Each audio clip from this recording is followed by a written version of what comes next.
Hello, everybody, and welcome to episode 9 of The Rat and the Raccoon with Nukes and Wheezy. And today we are going to be talking about our favorite video games weapons. Now, there's no rules with regards this. I've got a couple of serious ones and I've got a couple of meme ones in the mix, but I am going to hand it over to Nuclear Dingoes to start us off. Thank you, thank you. I think my first one is a little memey. It's the junk jet from Fallout. It first appears in Fallout 3 under the name Rocket Launcher, and I think it's in Fallout 4 and 76 and Shelter and all that. But it's like a heavy ballistic gun, and all the junk you find lying around, like the fans, the teddy bears, the Nuka Cola bottles, you use that as ammo. And if you've seen the show, as I know you're not as familiar with the games, isn't that right, Wheezy? That's right. You know, in the first episode of the show, the guy gets shot with like a plastic doll Yeah. leg. Yeah. That's from the junk jet. Oh, shit. No Yeah, way. Okay, okay, okay.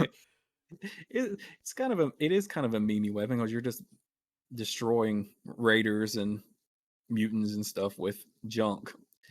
But I didn't know there's a little lore behind the junk jet, which I guess most things in Fallout have some lore behind them. But it was created pre-war by an unnamed scientist at ArcJet Systems.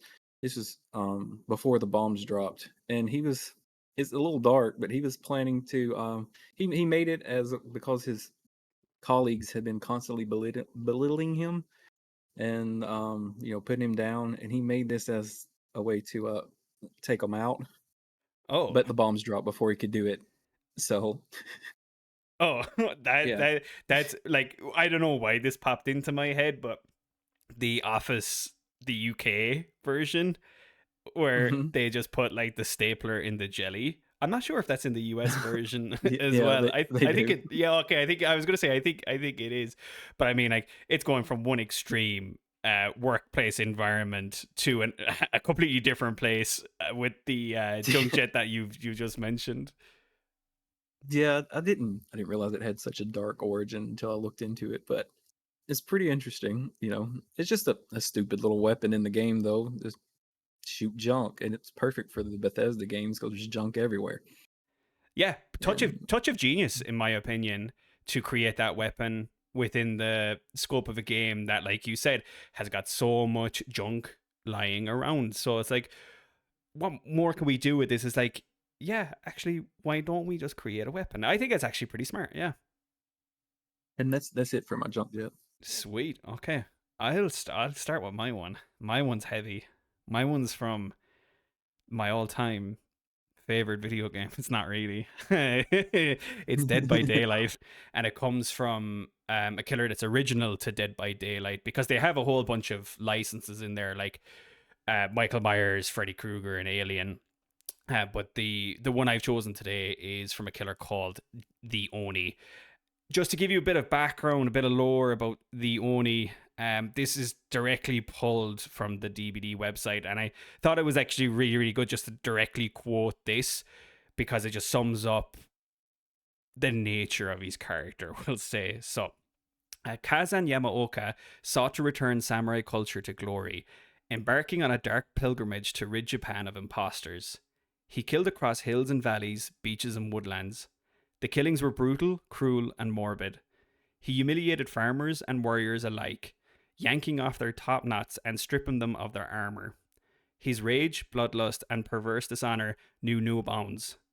Monks believed he was possessed by something otherworldly. He became known as Oni Yamaoka, the demon samurai. So sounds like an absolute lovely fella, right? Yeah. Yeah, very, very, very friendly and pleasant individual. And in game as well, he is like an absolute unit, right? And he's got this Mhm. scary limited time power that allows him to move at high speed and he can down you with one hit. And this can have a huge snowball effect on the game, especially if the killer player knows where all of the survivors are when that power up activates, pretty much.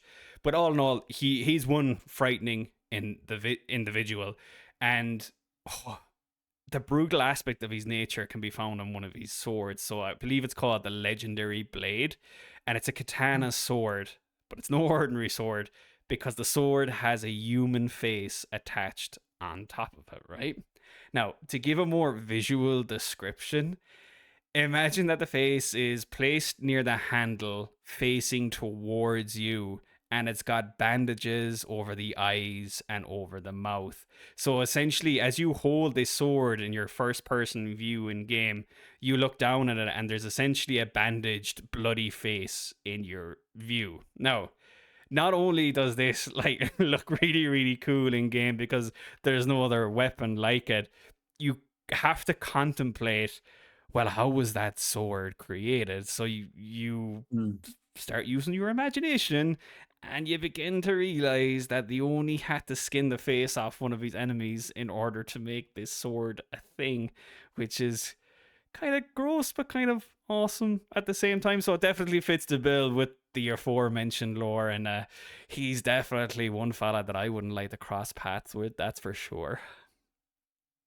Not at all. I don't know much about DVD lore, but I just imagine the face is probably like maybe his greatest rival or something. It could be. It easily could be. I'm very similar to you. While I have thousands and thousands of hours in the game, I'm not overly fond of the lore of Dead by Daylight, in particular as to how it's normally written within the game. I do like the little blurb that they give for the Oni on the website. So with that being said, I'm not overly familiar. There could be more lore behind the weapon, Hmm. but yeah, it's definitely one of those ones where I remember seeing it for the first time and going, can you just look at watching, I think it was on Twitch I saw it, and you're just watching the stream and you're like, cool, and then all of a sudden he's kind of like, whoa, that's a face. You're like, what the hell, man?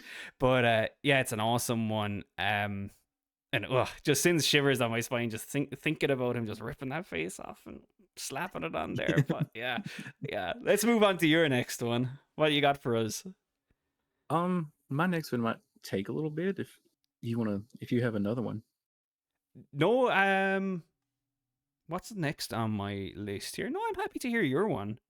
If you want to fire Well, away, yeah, it go for it. actually kind of is completely different type of game, but it still has some relation to your last one. Mine is from Chrono Trigger, and spoilers for Chrono Trigger, even though it's an old game, but Earmuffs. it's the Masamune from Chrono Trigger, and Chrono Trigger takes place. It's a time travel game, of course. And when you go to the Middle Ages, you hear about this king of the monsters or demons or whatever, Magus, and you hear word that the Masamune is the only thing that can kill Magus. And years before, in the Middle Ages, a hero named Cyrus tried to kill Magus with the Masamune, and Magus destroys him, and he loses his sword. I put quotations there. He's dead, but his sword's supposedly lost. And you find a hero in the Middle Ages named Frog, and he's been turned into a frog. Spoilers. He used to be Cyrus's squire. Mm. You don't know this at this point in the game, but I'm just putting it out there. You hunt down Frog, and he has half of the Masamune, and it's broken. And he tells you you have to go to the Denadoro Mountains to defeat the spirits of the sword, Masa and Mune, to get the other half. You get the other half, and you go back to Frog. I mean, it starts a pretty long quest because you're trying to forge this blade again. Mm-hmm. Um, you defeat Masa and Mune. You get the other half of the Frog. You go the other half of the sword. Then you go back to Frog, and you got to figure out how to repair it. Well, he tells you that he heard that a man named Melchior, I think that's how you say his name, uh, forged the blade. Well, that's kind of strange because Melchior is a man who sells swords in the present, not in the past. So Mm-hmm. you go to the present, and he tells you he did make it, but the means to repair the sword, you need a dreamstone, and dreamstone is a material that is completely extinct in the present day. So you have to go all the way back in prehistory to 65 million BC to hunt down a dreamstone. It's a big long quest. Sorry, repeat the year. 65 million BC. This is the dinosaurs. I was just gonna say that And number sounds particularly Jurassic. Yeah. it's one of the greatest bits of the game, the Jurassic period. But you find a dreamstone, you go back to the present, you get it fixed, and then Frog uses it on Magus later. But a little later in the game, you go to 12,000 BC, which this is different than other parts of the game because it's actually the highest tech part of the game. They live in this place of magic, the Kingdom of Zil, Mm. and they have this machine that taps down into Lavos, who is the main boss of the game, and they're drawing his power. And I'm a little murky on the details, but someone uses a ruby knife to destroy the machine, and the ruby knife is actually the Masamune. And once it gets all the power from the Mana Machine, it becomes the Masamune. And this is where you find out that Melchior is actually from 12,000 BC. He's not from the present. He got banished. That's a lot long-winded, but it's a great sword. And it does show up in the sequel, Chrono Cross, which I never played, but in Chrono Cross it's been corrupted and it's an evil sword and it drives whoever wields it mad. That's awesome. Like the lore and the history behind that one, and the fact that there's huge reveals with regards to the characters that come alongside it. I love that stuff as well. It's fair enough to have, your likings for weapons because they look cool or they do cool things, but weapons in video games can also bring you back to that place where it was like, oh, the big character reveal moments, or getting to the end of like those long quests like you mentioned, and it's like more reflective of those aspects surrounding the weapon rather than the weapon itself. So that's awesome. Yeah.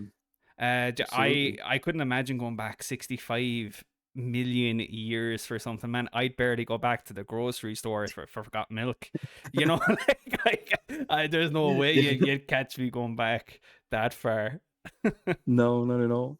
The Masamune itself shows up in another game, and it's probably more famously known from this game. It's Sephiroth's blade from Final Fantasy VII, and it's famous because it's the sword that kills Aerith in one of the most famous scenes in video games. Is that the big ass blade? Clearly, I've never played it with that question. I have that one later. Later. Oh, okay. Oh, sorry. We jumped in. Is that the big ass blade? Sorry. Because if I was going to say, because if it was, I'd be like, holy, because everyone and their uncle knows that sword, even if you've never played the game. I was just curious if there was like, I was like, that's the sword you're talking about. So it's okay. We haven't. No, no, it's just it isn't part of one of the most famous scenes of video games though. Sweet. And I didn't know until I was researching it. It was named after a legendary real life swordsmith in Japan, Masamune. That's how I tied it back to your Oni. Sweet, awesome. Yeah, no, look, it works. Look at us. There's a lot. There it is. We didn't even talk about this beforehand. Look at us. Who'd have thought, huh? That Paul Rudd meme. Who'd have thought? That's awesome. I actually forgot I did have like a very quick honorable mention that I wanted to make at the end of my my Oni sword, if I can just do that like super quick, Nukes. The aesthetics of a particular sword in Darksiders has always had a special place in my heart. It's the Chaos Eater sword. It's this massive blade with a gothic design of like these demonic faces and motifs. It's just like awesome. And even the actual shape of the blade itself is sinister looking because it's got these pointed edges and there's like, the lines suddenly jut outwards. It's almost like, and I don't know if you'll get this, but for anyone that's a musician, it's almost like a BC Rich Evil style guitar. Just the way the shapes kind of like jut out or whatever. But that was like a close second on my list as far as like an aesthetic sword or an aesthetic weapon goes, we'll say. Sweet. Do you want to move on to your next, or would I do mine? You probably should do yours. Okay. Sweet. Yeah, my next one isn't so much a weapon. It is a weapon, but it's a kill streak reward. So Hmm. we'll say it's a weapon because the end result is catastrophic. So it's actually the tactical nuke from Modern Warfare 2 OG. Now, I'm not an avid COD player, but I did sink a lot of time into the original Modern Warfare 2 back in the day. It was actually like a big stress reliever game for me, to be honest, in college, because I would center a lot of my study breaks around the number of matches that I could play within a certain time period. So I'd be like, okay, if I could get 2 games in now, that means I'll have to take a half an hour study break. So I'm like, blah, blah, blah. But, it honestly was a great kind of distraction and a great game in of itself, the multiplayer anyway. The campaign's actually very good as well.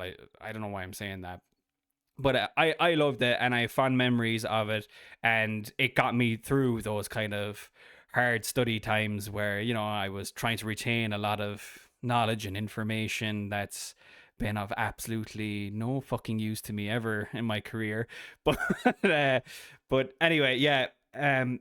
So the tactical nuke, as I'd mentioned, is a kill streak reward. And you need to get 25 kills in a row without dying to be able to call this thing in, right? If you manage to get the 25 kills in a row, it calls in this nuclear strike that kills everybody on the map, and it gives you and your team an instant win. So, Shit. yeah. So once you get that, it's all said and done. The match is over.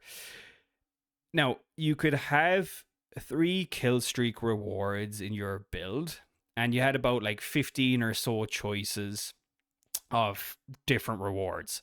So, generally speaking, the higher the number of kills you get, the better the kill streak reward was. So, you although in saying that, you could get like a care package or an emergency drop at 4 and 8 kills respectively, which could drop a random kill streak, so you could end up with like a beast of reward at a much earlier interval in the kill streak chain. um but yeah, you kind of had to pick which ones you want, and I always went for, I think, like the Harrier strike, the chopper gunner, and then naturally enough the tactical nuke. Now, I only managed to get it like on a few occasions, but the reason why I love it so much and the reason why it stands out for me is not only for like the instant victory side of it as well, and the bragging rights of getting the 25 kills in a row, but also for the fact that the closer and closer you got to hitting the 25 kills, the faster and faster my heart would pound IRL. And then there was like this absolute fucking endorphin rush after getting it, and I loved it. So Hmm. yeah, it was almost like, yeah, the weapon or the kill streak reward in itself is cool, but it's almost like I prefer the journey towards trying to get it, because more often than not I didn't succeed in getting it, but I was always focused on trying to get it. So yeah, I look back on those days with super super fun memories. Lobbies were mental though, like actually waiting for a match, and if you had your VC switched on, you had your headset on, you were listening to everybody. My goodness gracious, it by today's standards, it's absolutely fucking disgusting what used to go on in there. But The Wild West. that's for sure. I definitely heard some wild stuff being said in there over the couple of years I played that game. Yeah, I can see that, the dopamine hit you would get from it would really drive you to keep trying to get it. Oh, for sure. And I just remember actually getting it one time, and I had nobody in the house to tell except for my father. And I just couldn't contain myself, right? And I went out and I told him, and he just looked at me and he was like, okay. It's okay. He's That- like, oh, cool. You know, that's all he had to say. But you could probably tell, like, inside, he was like, my son in his early 20s is bragging bragging about this video game, and it is killing me. But yeah, the older generation. yeah. We'll appreciate it if we ever have children, you know. That's for sure. That's for sure. I'll appreciate if my kid's like, I just did this. Oh, that's cool. That's awesome. um, guess I'll go ahead and go with my next one. Sweet. And it's the Buster Sword from Final Fantasy VII. That's the one you Oh, thought. It is okay. one of the most famous weapons in video games. I don't have a whole lot on it, even though it does have a lot of lore around it. It's very twisty and turny, and I'll get something wrong. But it is owned by Cloud throughout the game. You can't sell the weapon. It's on the cover. It's one of the most famous weapons, period. Mhm. You know. Everyone knows the Buster Sword.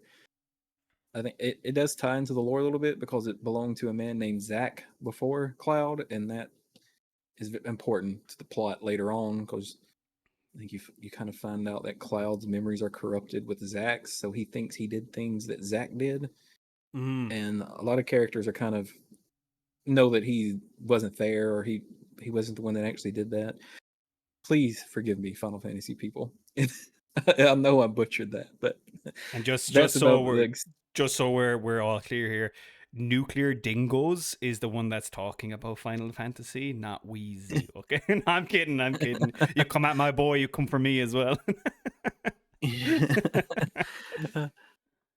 It's just an iconic weapon, and I like it. That's pretty much it for the Buster Sword. It's good enough for me, man. That's an absolute good enough reason for me. Yeah, definitely one of the most prolific weapons in video games history. I knew it straight away when you say the words Final Fantasy and Mhm. weapon. That's the first thing that pops into your head. It's almost the first thing that pops into your head when you think of that franchise in general. Yeah, they did. Yeah. So that's awesome. I like the when you telling the part there about getting the memories corrupted. I used to get my memories corrupted with Jack too back in the day, Jack Daniels. But that's that's besides the point. That's back in those days when I was playing COD. Yeah. I've got a couple here that I've labeled them in my notes as the duds. Because they're duds. the duds because they're like it's just a little bit kind of like okay like whoa, all right Maybe. it's just it's just like a just cause thing. I just it's more I found them funny than anything else back in the day. My first one comes from the classic professional wrestling game WWF No Mercy on Nintendo 64. I like this game when this came out, man. WWF and professional wrestling was at its peak. So that's like 24 years ago. It actually pains Yeah. me to say it. It was the year 2000 when this game came out. So let's go back to Ireland in 2000. You've got young Wheezy and his little brother. We were huge professional wrestling fans. But the thing about living in Ireland is that back then we had to wait until Friday to watch Monday Night Mhm. Raw, and we had to wait until Saturday for SmackDown, which I think aired on a Thursday in the States back then. So Live, I believe, back then. For yes, us, it was live. oh, it was like yeah. So you guys were you were getting it all. You were getting it. I think yeah. You were getting it all pretty much when it was being broadcast. Like, sorry, that doesn't make sense. You were getting it all like there and then. I suppose Yeah. is a cleaner way of putting that. Whereas we had to wait. Now we did get the pay per view events live. However, Mm. it was 1 a.m. our local Yeah, I was time, about to say. and it I was didn't about to say it finish probably wouldn't. until 4 or 5 a.m. on a Sunday. It was a Sunday night, Monday morning, right? So we'd have No. we'd have school the next day, right?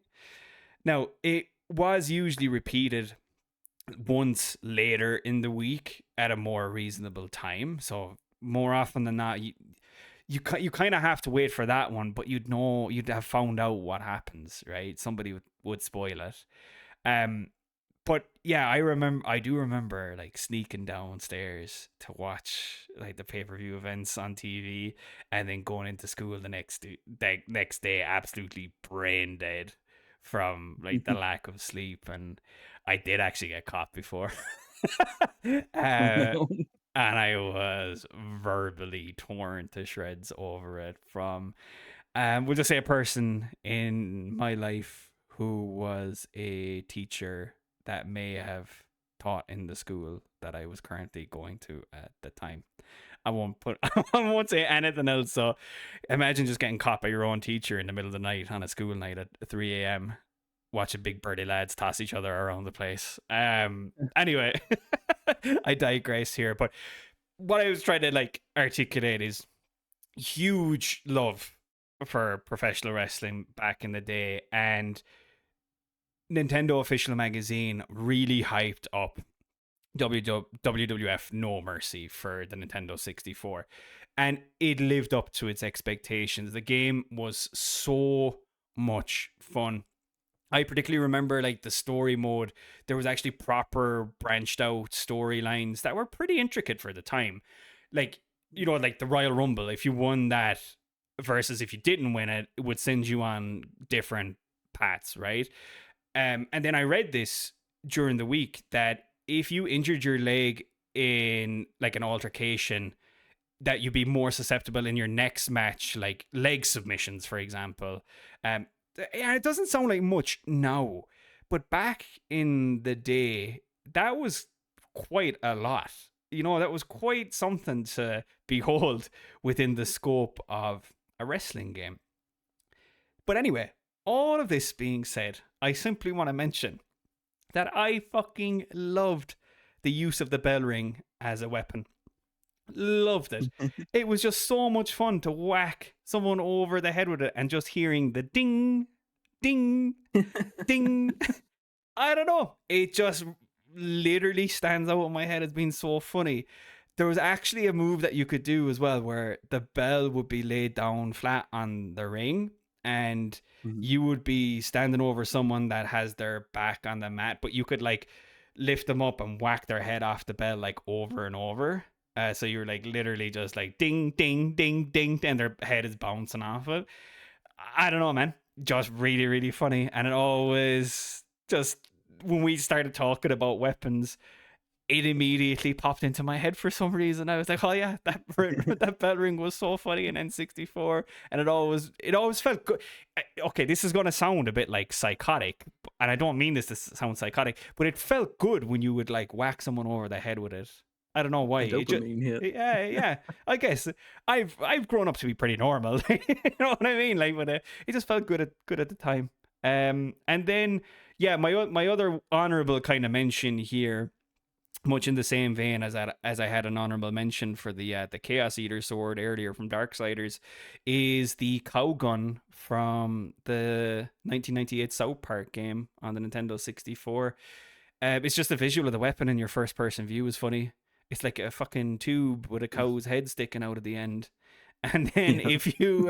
if you aim at an enemy and the cursor turn red as well, the cow will actually land on the enemy's head.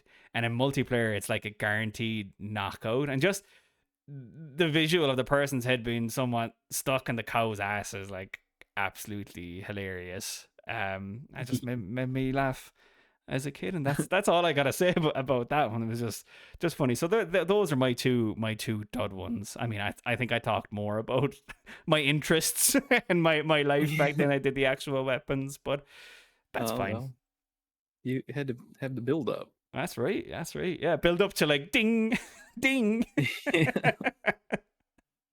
I believe I played that, but maybe I played another one. I played some wrestling games back in the day, but I absolutely remember the cow gun.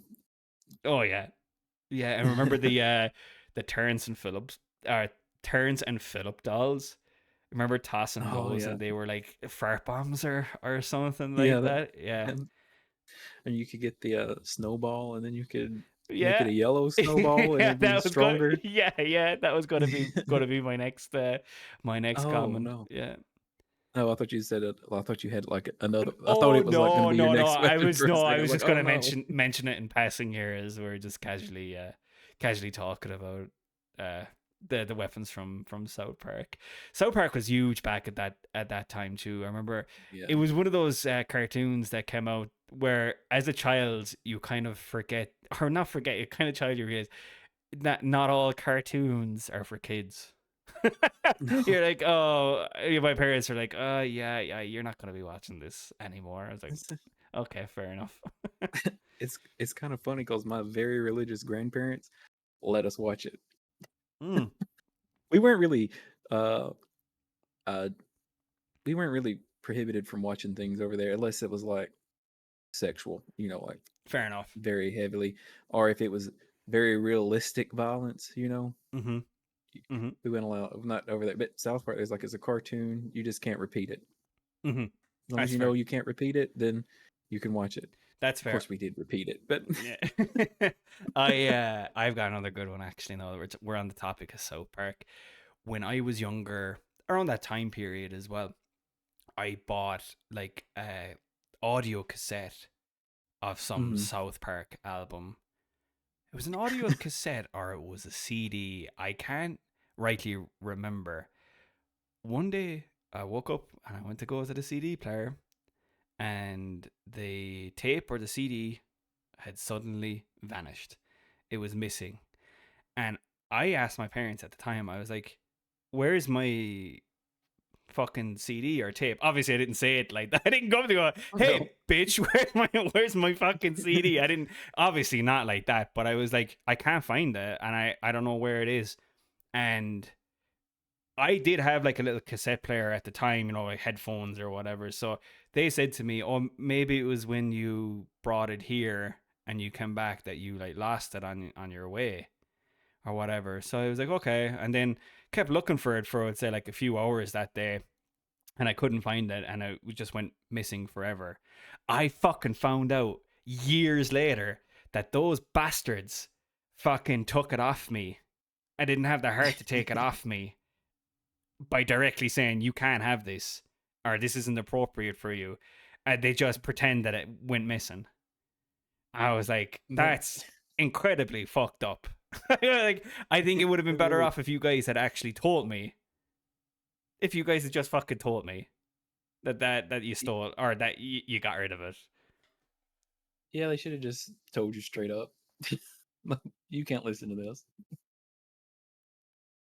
Sorry, you're muted on my end, Nukes. Hang on. Can you hear me? Hello? Oh yeah, sorry. Maybe, the mic was a little far back, sorry. It was I no, said, "Yeah." it was coming Could you hear through. what I said? No, it was coming through on my OBS though, so I think it might have been something on my end that blanked for a second. No, I rented there and I said they stole it off me, and that was Mhm. it. I heard you perfectly. Yeah, I just said, yeah, they probably should have just told you you couldn't listen to it instead of just take it and pretend you lost it.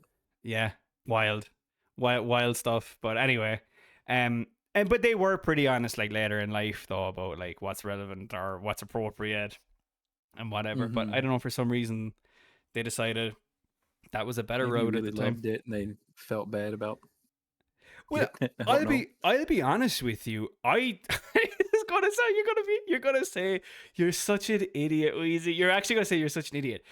But some of the songs, the actual like music to the songs were fantastic. It was like fun. Obviously, you don't Hmm. want a young kid singing "Suck on My Chocolate Salty Balls." You don't want your young one going around fucking saying that. I understand and I get it now, but I do remember going like these songs are actually like really well written, and like the soundtrack for the Bigger, Longer, and Uncut movie is Hmm. incredible. It's Yeah. actually like incredible. It's this the music is so well written. Yeah. Still come around. Sometimes go around with Blame Canada in my head. Yeah, Or obviously I can't sing that one as much. based on my They're not location. But even a yeah, real they're not classic. even a real country anyway. Sorry. Oh, don't need to apologize to me. I don't. Yeah, no, don't worry I'm about sorry to any Canadians listening. It's it. just a song. Um, let's see. This is my last one, actually. Sweet, yeah, cool. Go I for don't know it. how many you have left, but I have two more within the same game left after. No, two within the same game, and then I've got one extra one at the end. Just a little tickle of a one at the end. Yeah. okay. I have kind of two, but I really have one major one for Mm-hmm. this next bit. Go for it. Um, it's the Samurai Edge from Resident Evil. Everything Oh goes back yeah. to Resident Evil, as we Uh-huh. said. Hell yeah. um, Resident Evil has to get a mention on our podcasts at least once, or else Capcom don't fund this anymore. Sorry, disclaimer. Capcom do not fund this podcast in any way, shape, or form. Just so that's clear from a legal perspective. if, if they did, we'd be really wasting the money, wouldn't we? uh, That's for sure. we do give them shout outs, but Oh, the Samurai Edge, we're the yeah, best marketing for that company. Me and you. we really are. We Yeah. bring up Resident Evil at least once, and Mm-hmm. probably other Capcom games a lot too. Mm-hmm. I'm not sure. Um, let's see, but the Samurai Edge, specifically the Stars versions of the Samurai Edge, each member of Alpha got their own handgun.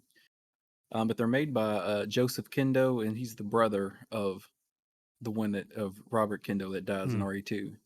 His brother made the guns for Stars. He used to work in the SWAT team in San Francisco, so he knew with Stars being a new sort of SWAT-like elite police force for Raccoon City, he kind of knew what kind of guns they would need. So he made a broad range. He made like a standard range um of the Samurai Edge, but then each member of Alpha kind of has their own version. Like Chris's was, I think he was made for marksmanship competitions too, because he Hmm. was big in those, and it has a little higher accuracy. Barry's is a little more powerful. It uses a different type of ammo. Jill's is supposed to like you're supposed to be able to draw back easier on the gun, Mm-hmm. and it's not supposed to jam as much. And Wesker's, he has a lot of personal modifications, but his is the best one anyway. And these guns show up in all the games in some form. If it usually it's DLC or an unlockable, but Isn't uh, West? Okay, we might cut this out because this could be grossly incorrect. But is the Albert gun that's used at the end of Resident Evil 7 to finish off the boss, is that in any way, shape, or form related to Wesker's gun? I think it might be inspired by it at the very least, because Ah, okay. it is a canon gun. Mm-hmm. So maybe Chris sort of was inspired to make that gun from that. I don't know why Ah, okay, okay. Chris would be inspired by Wesker, but it was still a good gun. Mm-hmm.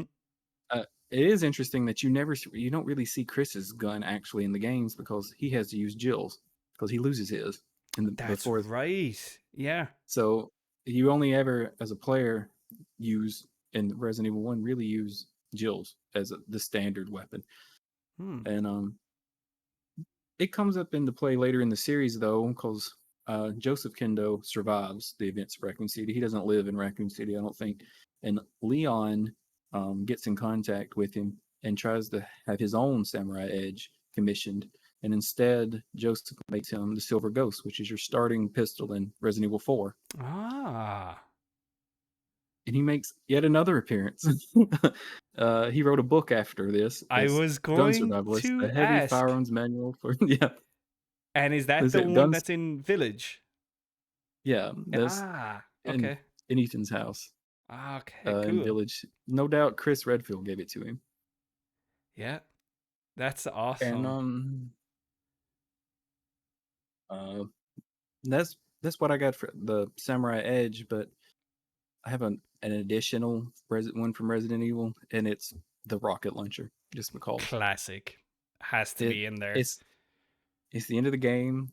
You got to destroy the big bad and get on your helicopter, and you use a rocket launcher to achieve that. And I always like the big square green rocket launcher with the The like the big one from four Mario. square holes in it, like Yeah, yeah, I like same. that one the best.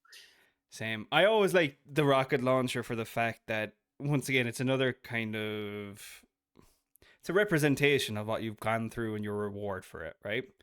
You've bust Hmm. your ass throughout the entire game on low resources, on maybe having to knife your way out of certain situations and really just been on the struggle bus for a lot of time, in Hmm. particular with like the older games, right? So I often found and felt that it is that type of sweet victory reward that you're able to take out this bastard in one Hmm. hit.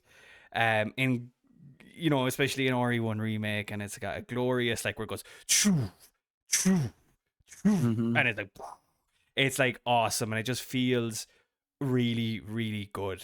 Um, so yeah, I'm glad you brought that one up because that's another one of those weapons that is so associated with the endorphin rush of getting to the very Hmm. end of a Resident Evil game, which is always an achievement in of itself. Absolutely. And it's iconic. The rocket launcher is. The Love it, Samurai Edge is iconic too, but in a different way. love it, absolutely love it. I'll move on to my next one here. And my next one is, well, my next two, pardon me, are from Gears of War. Now, I did, speak about Gears in the last podcast and my love for that franchise, but I'll just take you back. Like, I remember when the game came out first, I was actually sitting at my friend's house right after he got a 360, and I was just in awe of how great that game looked from like a graphics perspective. I couldn't believe how advanced it looked for the time. This is kind of back in the day when jumps from video game generations was a little bit more significant than it is Mhm. today from how it seems so far in the last few years. But yeah, the combat in the game was fun. The bad guys look badass, and the weapons are fucking sick in that game. Like, so fucking cool. The first one I'm gonna bring up is the Lancer assault rifle, man. Like, it's one of the coolest weapons in video games history, in my opinion. And the thing, it has a fucking chainsaw on the end of it, for Christ's sake. Like what more do you want out of a weapon in a video game? Yeah. I've given the description of this before, and I'm pretty sure it was last week I was just talking about it, but I'm going to give this description again. It's so worth it. So the chainsaw, essentially, it allowed you to go right up to your enemy, you could press a button, and instantly just saw them in half. Um, and it would give you this mid-fight mini cutscene and close-up shot of you literally just tearing the enemy in half in bloody glory. And there was just something so satisfying when you get a kill like it. It's just this weird internal thing. And then in Gears 2, they actually added in the ability to have chainsaw duels. So if you came up against an opponent who also had a chainsaw and was about to tear you in half as well at the same time, you and the other person would have to spam your button on the controller as your chainsaws were like fucking bouncing off each other. And I guess whoever was the spammiest won the battle while the other person was cut to pieces. It's awesome. So cool, man. I don't know if we could ever really make a YouTube short with with one of those videos because it is quite gory Graphic. and graphic, and I don't want to blur it out. You know what I mean? I don't want to blur it out, but there you go. It's awesome. Look it up, guys. It's fantastic. And then the second weapon I want to mention is the Hammer of Dawn. Now, this weapon has a very heavy history within the Gears of War lore. It was used in pivotal points in the wars against the Locust. However, its usage kind of like came at the expense of, we'll say, like a heavy loss of human life. And the decisions to use the weapons at those points in the war was like often the subject of contention within the different groups within the universe. Um, so there's a huge backstory there. I don't even feel like I did it justice in those few lines. But anyway, the user wields the weapon itself like a gun. You target it and lock it on at a location within your view. Now, you need to do this kind of target lock on for a few seconds, which means you're more vulnerable because you're exposed. You have to like remain kind of stuck in place for those few seconds while it's doing its thing. So what happens is that there's satellites above you that will fire a laser beam down on that said location, and it will absolutely obliterate whatever enemy you've pointed it at. Incredibly satisfying to use, especially on those bigger enemies like the Berserker that I had mentioned last week. You could also use it in multiplayer as well, but very risky to use for the reason that I'd mentioned already, and the fact that you're exposed for a period of time while you're waiting for the lock on to take effect. But I did see the reason I'm laughing is I saw a cool video the other day when I was going back down memory lane, of this guy just wiping out 4 players all at once on the other team in one swoop. It was actually like pretty cool to see it, but it was actually really nice and nostalgic to see the old Gears of War multiplayer maps and gameplay. Brought me back to a different time. Yeah. Sounds like a lot of yours is dopamine hits. You're not wrong. you're Nothing wrong with that. You're really not wrong. Yeah, I guess I never considered it. I did have like a moment when I was talking about the tactical nuke earlier, where I was like, hang on, I don't care about the weapon and the outcome of the weapon. I actually only ever cared about the journey to getting it. Which is funny. Yeah, I definitely, and just like now that you mentioned it, yeah, it's kind of over quite a few of the weapons that we've been talking about here for sure. The Resident Evil rocket launcher too gives you that dopamine hit, and I guess that's why they kind of lodged themselves in our brains as iconic, and or why we like them in the first place. Yeah, we could do an analysis video on that maybe. Yeah, maybe, perhaps. Interesting. Okay, I'm going to move on to my last one here, because I think you're all out, right? You're done and dusted. You're on the highway home at this point. So yeah, let's finish this out with Helldivers 2. Now the only the only reason I'm really mentioning this is because it's a very new game to me. And it's definitely, when we're listening back to this in a few years' time, we're definitely going to say it to each other, oh, the only reason this game got brought up was because it was released at the period in time in which the podcast was recorded, which is totally fine. But I wanted to mention the Guard Dog Rover stratagem. So now I'm new to Helldivers 2, as I'd mentioned, so bear with me if my descriptions aren't up to code. And by all means, feel free to interrupt me. But essentially, it's a flying robot sentry that circles around you and essentially has your back at all times, as it fires a laser beam at enemies automatically without any need for your input.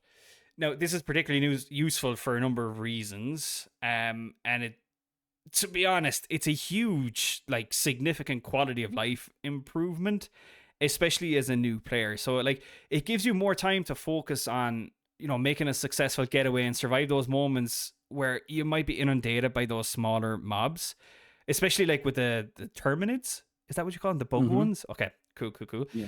And especially with those guys, like, I've noticed that it frees you up to focus on the bigger enemies too. So kind of makes you more efficient in delivering, forced democracy for Super Earth.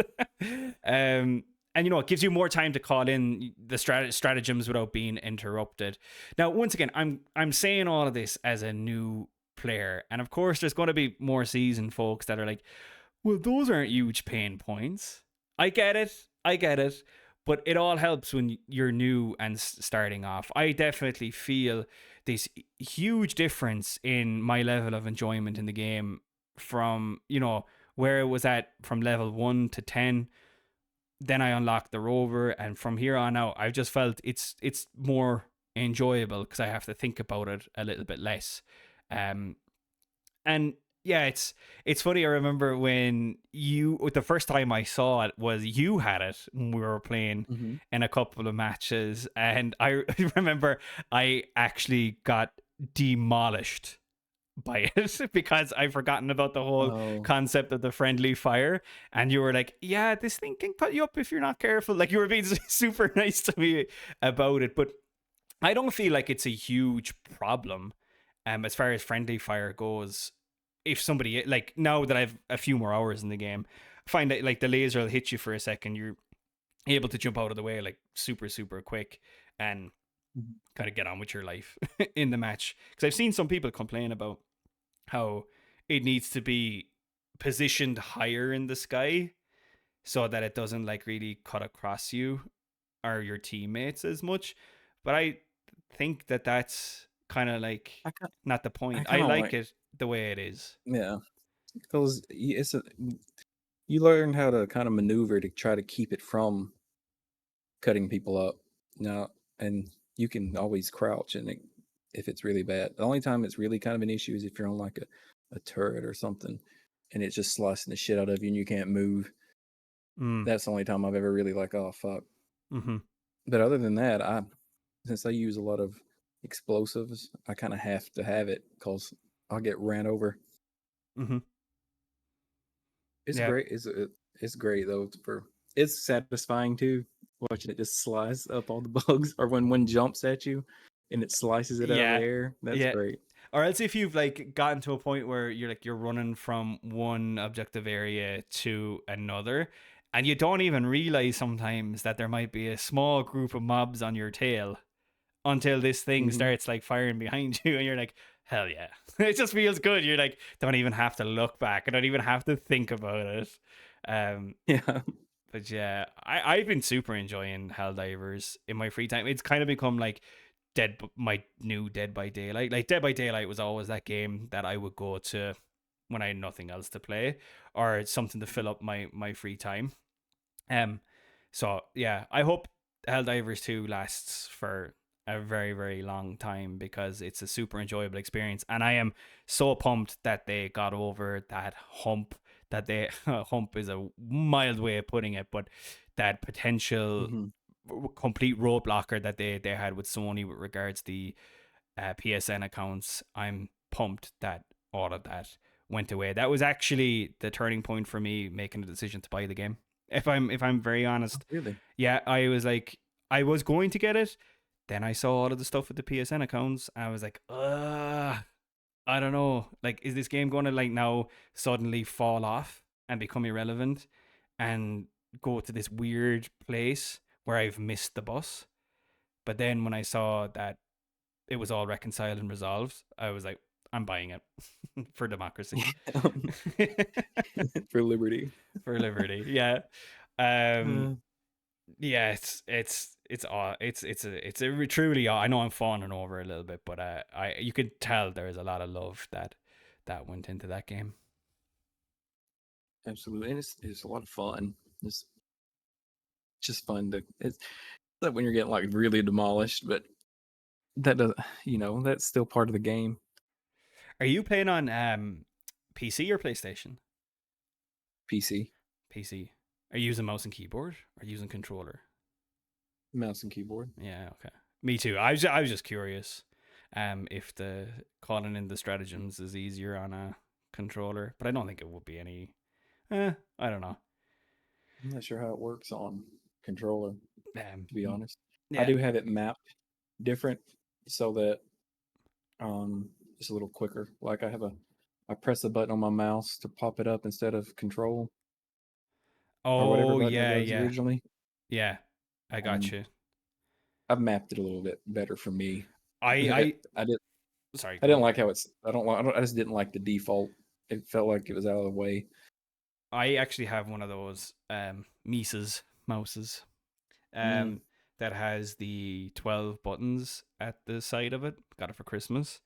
And yeah. I tend to map a lot of buttons to the mouse, or a lot of the buttons to the mouse keys, because I find that my left hand, like my ring finger and my baby finger, I don't know if you call Hmm. them those, the same thing in North America. Yeah. But I find I don't have a lot of like flexibility or mobility. Sounds really strange, but mobility in those fingers to work like the other buttons down along the side, like shift and control and stuff.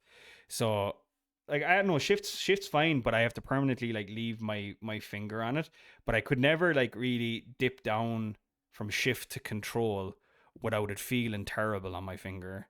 But I actually injured this finger when I was younger too. I had to get like an X-ray, and it was like there was like a bone Mhm. chipped and muscles are all like fucked in it and stuff. So I think it might have something to do with it. But yeah, I find that I tend to like use a lot of buttons on my mouse for that reason. Hmm. That makes sense. It's just it's uncomfortable sometimes, even with a non-deformed pinky finger. I Sorry. mean, deformed is a bit fucking much. I mean, I wouldn't. It's fine. It's healthy looking. It just doesn't work too good. Oh Uh, fuck, man, fuck. Yeah, but yeah, super fun chat today with all of these weapons. There's a bunch of weapons out there that are awesome, and I've got lore coming out your every orifice you could imagine. Right? There's like, the Master Sword, the weaponry and the Souls games, Elden Ring as well, and like yeah, there there's there countless. there's countless, right? We just put it out there. But these were the ones that we've loved for some reason. Some of them are silly, some of them are stupid, some of them are a bit more serious. But I definitely enjoyed talking about it. And as we say for a lot of these topics that we mention on our podcast, this definitely calls for a part two at some point in time. Absolutely. All right, folks, that does it for us today. Thank you so much, as always, for listening. We are on YouTube, we are on Spotify, we are on Apple. So feel free to follow us on those platforms. We do appreciate it. And until next time, take care. See you. See y'all.